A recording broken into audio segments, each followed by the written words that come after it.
Okay, folks, this is Joseph Farrell with News and Views Part 2. YouTube just cut out on me as I was building up to the point I was making about Jim Willey's article, so I'm hoping Part 1 got recorded okay so that I can continue my comments. I'm sorry about that, folks. This is the second time in so many weeks that YouTube has collapsed on me right in the middle of recording a News and Views. So anyway, let's go back to Willie's comment about how the Bush interests are involved in his assertion that there is fraud taking place and that these bankster suicides, which, put quotation marks around suicides, that these people were flipped. They were ready to talk to prosecutors about the things that they had discovered.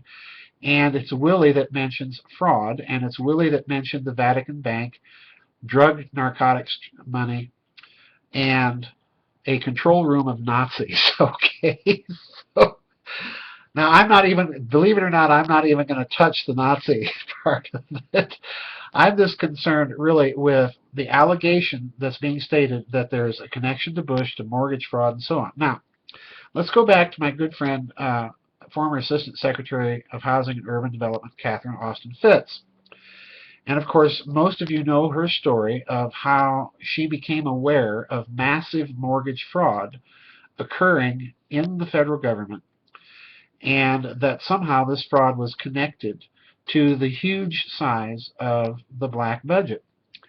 Now, the reason I think that Mr. Willie may be onto something here is because if you scrape around long enough in this whole hidden system of finance cesspool, you're going to discover stories like the Leo Wanta story. I have questions about that, but the story's out there. You're going to discover stories about how the Soviet Union's gold was stolen right out from under them by corrupt American businessmen, the CIA, what have you, so on and so forth. So in other words, all of this is there, and you're even going to find gold-connected, high finance, hidden system of finance connections to the 9/11 event, all right? Now, I suspect that all of this means that there is a strong possibility, to indulge in my high-octane speculation, high-octane, or perhaps in this case even more speculative in the sense of being oxygen-deprived speculation. I suspect that what we're looking at is, in fact, a deliberate offing, a deliberate murder of people in the financial sector that have either threatened or made moves indicating that they were about to expose some aspect of this, or that they inadvertently discovered something about this whole system.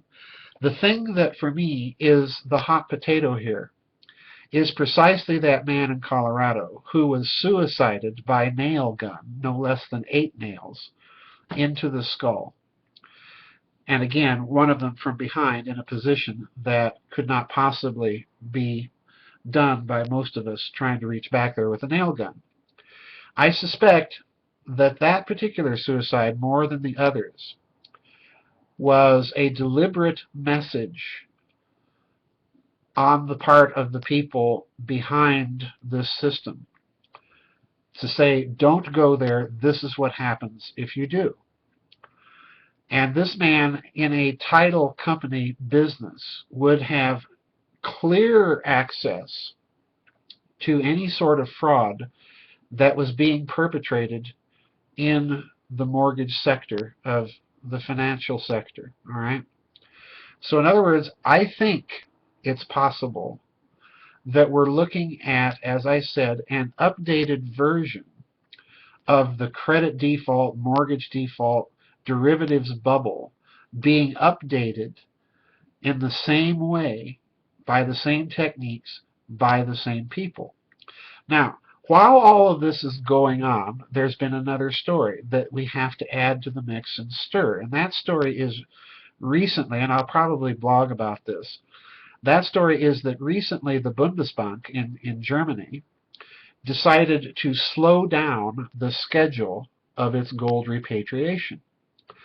So either the fix went in and the Bundesbank was pressured by central banks in London, Paris, and New York, or the message that the German government was deliberately sending, because it probably knew all along that the United States didn't have the gold, it was rehypothecated so many times, that the message it was trying to send by drawing attention to that fact was, okay, there's a hidden system of finance, you guys are committing fraud, we're done, our message has been heard loud and clear, it's made the rounds.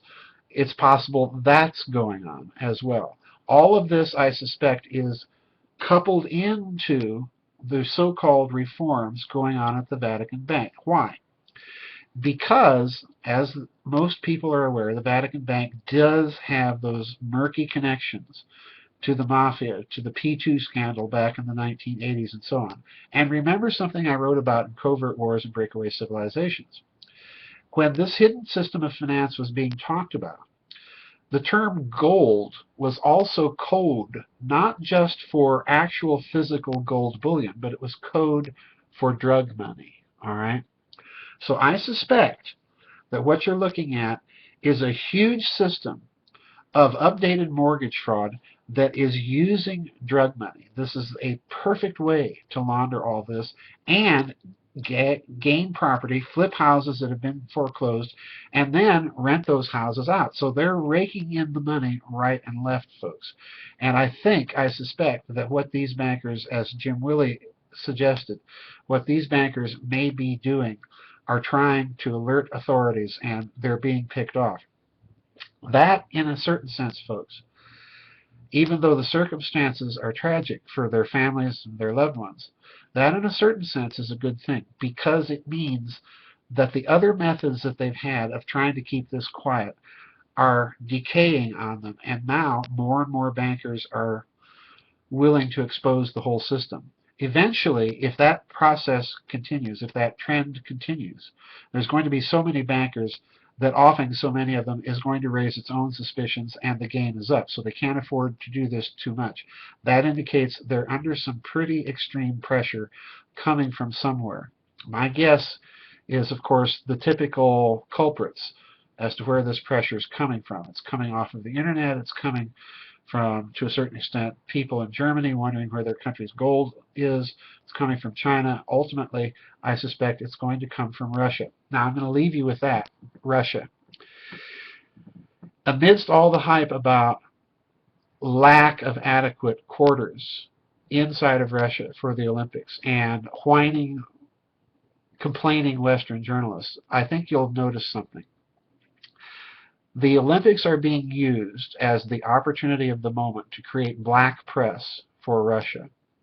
And you'll notice what Russia's response was.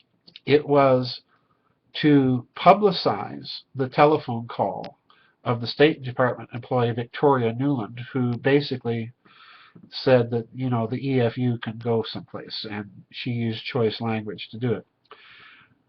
That means that somebody, somewhere, had electronic intelligence, and it could be the German BND, it could be the Russian intelligence services, but by releasing the comment, they're starting to play intelligence hardball.